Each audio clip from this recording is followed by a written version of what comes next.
Hello, everybody. It's Dave Neal, stand-up comic, host of the Rush Hour podcast. Before we get into the afternoon rush, which is coming out right after this video, I'm getting a lot of people asking me, are Justin Baldoni and Blake Lively heading to mediation? Which, again, would be the pre-negotiating before things get into the public courtroom of an outcome that works for both sides, right? That's what mediation would be. Well, I'm no lawyer, but I don't think that's the case. Although, as we see from the docket yesterday, notice of mediator assignment. Notice of assignment of mediator. Mediator schedule due by March 12th, 2025. So several weeks away. Now, what is this schedule all about? Well, I've spoken to a lot of different lawyers, and it's a little confusing, right? Because every state, every court system, every jurisdiction has kind of their own slightly different rules. And if you're a lawyer listening to this, you might think I sound so stupid here, but from what I could glean from it all, the judge can try to assign a mediator, but can't force both sides to do that beforehand. Do I have that right? So you could be Justin Baldoni, and you could say, you know what? I'm not mediating anything. The only mediation I want is a full apology, admitting that she made all these claims up, blah, blah, blah, blah, blah. So I don't think that's going to happen. What I do love, and the only thing that the only mediation I've ever seen in my life is from the movie Wedding Crashers. This is the mediation scene. Put your swords away for a second. Let's finish this and let's move on. Get out there and get some strange ass. So put your swords away. Get out there and get some strange ass. By the way, Wedding Crashers, they did say a sequel is in the works. Could you imagine? Please don't mess it up, guys. It's such a good movie. This is my Mona Lisa. If you're wondering if you should like me or not, base it on whether or not you like Wedding Crashers. If you thought this movie stunk, I'm not for you. But if you, okay, anyway, you get the point. So mediation is a confidential process in which parties and counsel meet with a neutral third party who is trained in settling disputes. And I think for higher level mediation is usually retired judges. Do I have that right? Again, maybe it's an agreed upon, but it's like, all right, here's a neutral person. By the way, I'll mediate this thing. And again, I don't have a solution that looks good for Blake Lively at this point because any sort of settlement would mean, like what would they settle over, right? Would she say she's sorry and she was wrong and she lied? She'll never work again if she does that. So she's dug down. And a lot of people have said, Dave, there's no way this goes to trial. From Harvey Levin at TMZ to the honorable, lawyer. She's on Hot Benches, Rachel Juarez, our good pal, lawyer Rachel Juarez, who is a judge on Hot Benches. And maybe on Hot Wings or on Too Hot to Handle. Honorable Rachel Juarez from Too Hot to Handle. Tell her husband. Yep, she's on the show. So either way, look, I don't know if there's a path to mediating this thing. I think Justin wants it to play out in court. And by the way, guys, I have been so grossly misunderstood by some of you folks who think I'm, to use your terms, on team Snake Lively. First of all, I got to tell you this. If you're using any puns to describe their names or to whatever, I just think that's so dumb, and I think we need to be a little bit above that. I understand it's entertainment news, it's salacious, we're all excited, but it's that kind of feeling and that energy of like, woo, where we have to be careful that we're not all just on one side's angry mob. Justin Baldoni's gonna be okay. I mean, unless she comes out with some crazy evidence against him, but he's going to be okay. And I do think it's totally fair for people to decide to pick one side versus the other. That's fine too. But for those that have criticized me for trying to be as neutral as possible and try to look at this from Blake Lively's lawyer's point of view, along with from Justin Baldoni's, it's like, trust me, it ain't easy to do, but that's what we do here. So I actually received some funny feedback. Someone said, Dave is in need of material and has become increasingly annoying. I called that customer feedback. And I said, you must be new. I've been annoying for years, okay? We We have what's called barrel scraping season, where we pull, full videos out of the ether. This is not that. There is so much to cover in this case. What we like to do, we are the type of channel that likes to eat all of the meat off of the chicken wing. Okay, we like to get all the fat and the meat off the bone, and that's what we're doing right now. Are they going to go to mediation? We're going to have to see. Would they settle? Some people say there's no way Justin Baldoni would settle. There's always a way someone would settle. Absolutely. Would he be exhausted and not want to put his family through the discovery process? Is there something on his phone that could be damning that Blake Lively doesn't even know about? It might have nothing to do with this. It could be him flirting with the babysitter. I'm not saying that happened. What I'm saying is there's a trillion reasons why people may settle, and we will have to see how this plays out. And when it does play out, we'll sift through that to see whatever clues we have. Now, nobody wants this to go to trial more than me. It's fascinating, but also these are human beings. So Justin has multiple duties he needs to look into. The duty to his family, which is probably the biggest duty, which is what's going to protect my kids and my wife. But also part of that duty is I need to make sure that this doesn't stunt my livelihood moving forward, because the biggest contribution he can make to his family, other than being a good husband and dad, is the financial contribution. So that's why I don't think he's going to want to settle this. But he may have played a really good hand here. Know that there's information that might come out from other cast members that's not illegal, but not great for him, and just say, hey, I don't want to deal with it. I don't think that's the case, but that could be the case. Now, on Blake Lively's side, of course she wants this thing to settle. Of course she wants it to go away. If she could do this a million times over, she would choose never filing that lawsuit in the first place. But she's going to argue, as she is right now, that his lawsuit against her was just to combat hers against him. And she's going to argue that what was real to me, my truth was X, Y, and Z. The question is going to be, well, is your truth able to be backed up by any hard evidence? And yet to be seen. I've had people in the Clayton Echard community say, well, we support your opinion on Clayton Echard, but we don't support your opinion on this. And it's like, first of all, I don't even have that strong of opinion here.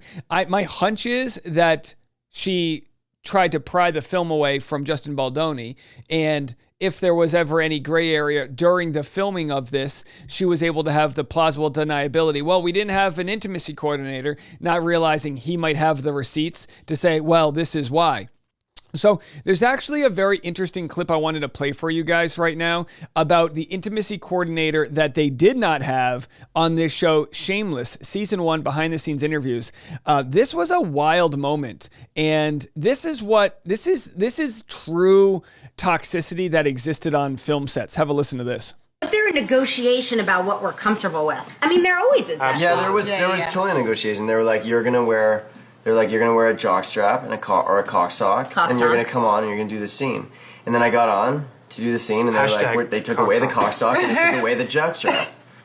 Is that true? You remember that? Hashtag. Yeah. So the women here are actually shocked that the guy had his negotiations violated. Now, they're talking about this in kind of a jovial hindsight type of way, but call it what you want. Sure, it's funny to call it a cocksock, but if this guy negotiated that I wasn't going to let my genitals hang out, and then in front of 30 people they decided, oh, we need to do it this way, that's a huge violation. I was like, they're like, Emmy, you're going to put your hand on Justin's penis. That did not happen. And I came out a jockstrap, and he's like, yeah, it's just not going to look real, Oh, man. because he said he could see it. Yeah. The negotiation that I had was none. Because they said in the very first day that we were going to shoot this certain angle. And like, are you cool with that? Because it wasn't like you're going to be nude. And by the way, this is a pilot episode with actors that have zero leverage whatsoever. They were absolutely taken advantage of.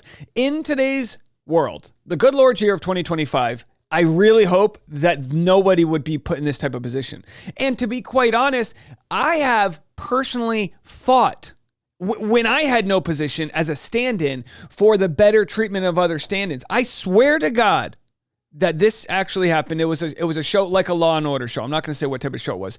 There was an R-word scene, grape, right? There was a scene where there was a very dark thing happening, and they expected us stand-ins to reenact that scene without ever asking us to do it before and not really warning us what the scene was going to be about. And I stood up for the female in the scene because, for me, I was like, I was supposed to be playing the perpetrator there, the criminal and the abuser. And I was like, first of all, I'm not comfortable doing this at the pay rate that I showed up to set for. And neither is she. And I could tell that the actress that I was working opposite had no negotiation beforehand about this. This stuff used to happen all the time. This didn't happen on It Ends With Us. It Ends With Us was like, oh, he kissed me too much. He nuzzled my neck and that wasn't in the contract. It's like, here we have on Shameless, a girl who was told to put her hand on his penis not pre sort of like worked out. This is a huge violation. And walk down the hallway. It's that you roll over with your, legs exposed. And it was like, so there was no negotiation. There was just like, you're either going to do it or not do it. That was my grandma's favorite scene. She's 83. It is him. Sorry, no, it was my grandmother's favorite scene. Little old lady from South Carolina. Family. Let's call that little.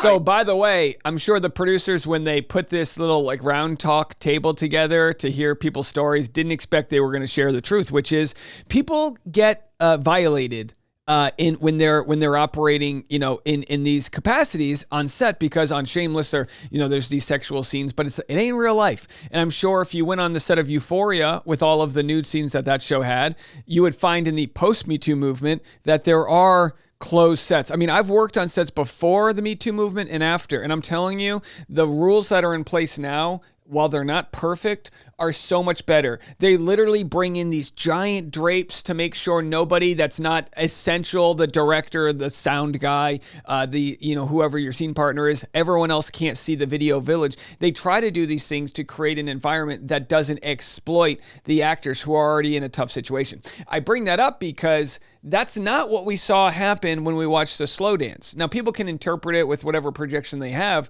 but we saw a scene that was just a montage of him nuzzling up to her, small talk. And again, is that enough proof to say she was sexually harassed?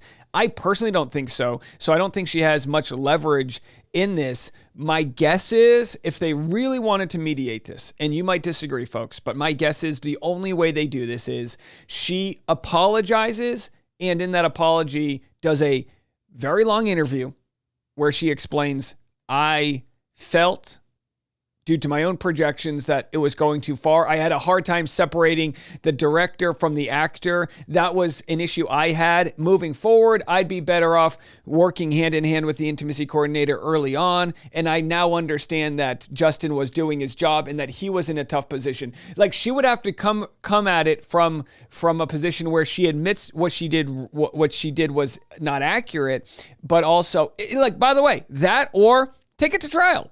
Take it to trial, and everyone airs their dirty skeletons, and we see or dirty laundry, whatever, their dirty skeleton laundry, and we see how it goes. Either one, And by the way, I wanted to end with this because I can't, communicate to every single person online. I roasted Megyn Kelly on this morning's episode of the Rush Hour podcast.